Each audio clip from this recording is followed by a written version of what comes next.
Well, I'm so happy to be here this morning and thank God for Reverend Jackson trusting Bishop Grant and I to carry on in his absence. We have a real important issue in this season of sacrifice, this season of the birth of justice, the birth of love into our existence. We have people that are trying to limit our access to voting, reduce our access to the resources that we're entitled to. And so we have one of the leading experts in the country on what we now know as redistricting, REMAP. Once they took the census in 2020, every 10 years we do a census. The next year there's a redrawing of district lines. And so we wanted Jay Young, the executive director of Common Cause, to come and share with us, what is this redistricting? Why do we care? Particularly those of us who are African Americans. Why do we care about these geographic lines that are drawn for Congress, for state legislators, for county commissioners, and for the election of city council members? What is it all about?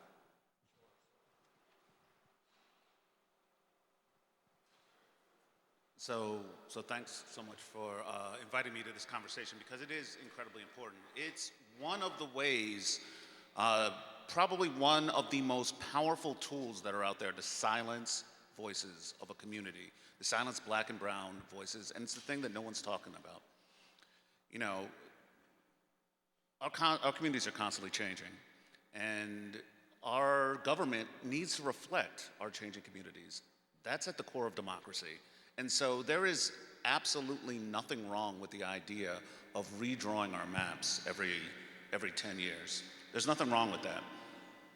The problem is when our elected officials, our politicians, put their thumb on the scale and they change it from being about community voice and they change it to being about their own political futures, the power that they want to hold on to, and the power in the community that they want to silence.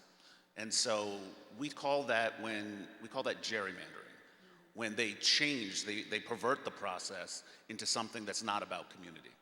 So, you know, as you're absolutely right, this happens every 10 years. We see it and we have to fight where we see damage. I'm thinking about communities like Texas.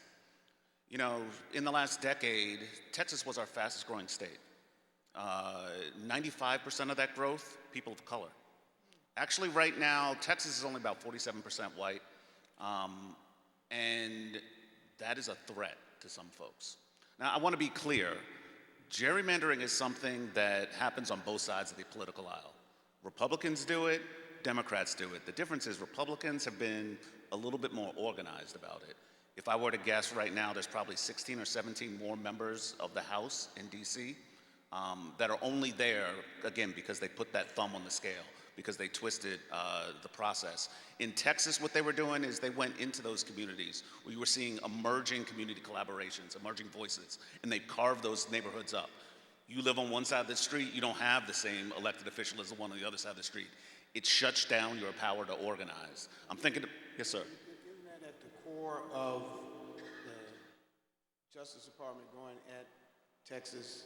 Because one of the things they did is there are no majority districts of color done by the Texas legislature, the same legislature that has now put out bounty hunters for women who are seeking abortion, going at your electric grid and refusing to give equal access to the ballot box. Talk to our listeners and our viewers how significant that is, particularly what we're going through here in Chicago and across the state of Illinois. Oh, absolutely. What we're talking about is minority rule. What we're talking about, honestly, is white supremacy. But it is about using your limited control to extend that power, to reach out. Actually, if you're thinking about those bounty hunters, you're being able to reach out across the country and to exert your will on communities that honestly didn't elect you and wouldn't have elected you if they had the option to choose somebody that reflects them. So why should Joe Blow on the street worry about the REMAP? If I live in South Shore, or if I live in Chatham, or if I live downstate, why do I care about the redrawing of these lines? Why should I be worried about it? What does it mean to an ordinary person if we lose 3 city council seats, if we lose 1 congressional seat, if we lose 8 legislative seats? What does it mean? Because the pie isn't growing. The pie is only but so big. The only thing that you can do is cut different slices out of that pie. And when the members of city council are the ones deciding what slice of that pie is going to come to Chatham, what slice of that pie is going to come to Roseland, what slice of that pie is going to come downstate to East St. Louis or something like that, that's got to matter. And you need to know that the person making that decision for you, for your community, for your children, for your future, that they actually come from your community, they care about your community, and they care about the whole community.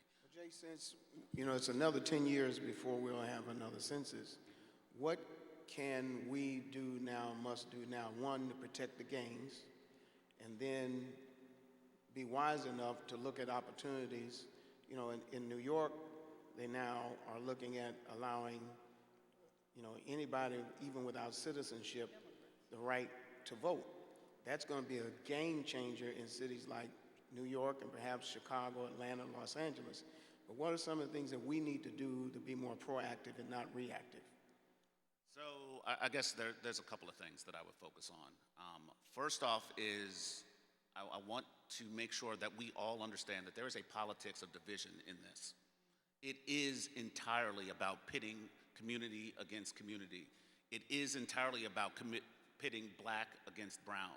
That is at the heart of the battle. That's the crabs in the barrel.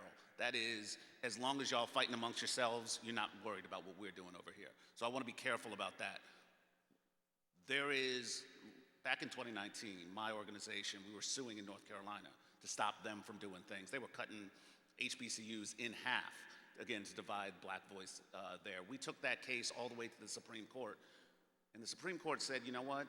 It's all right. We're not going to worry about this. We're not going to bother when it comes to political gerrymandering, which gives a lot of cover to, if you try, particularly when you're talking about racial discrimination, it gives a lot of cover for folks who are pushing racist maps to say, no, we're not discriminating against blacks. We're not discriminating against Latinos. We're just discriminating against Democrats. That's okay. We can't change that at the local level.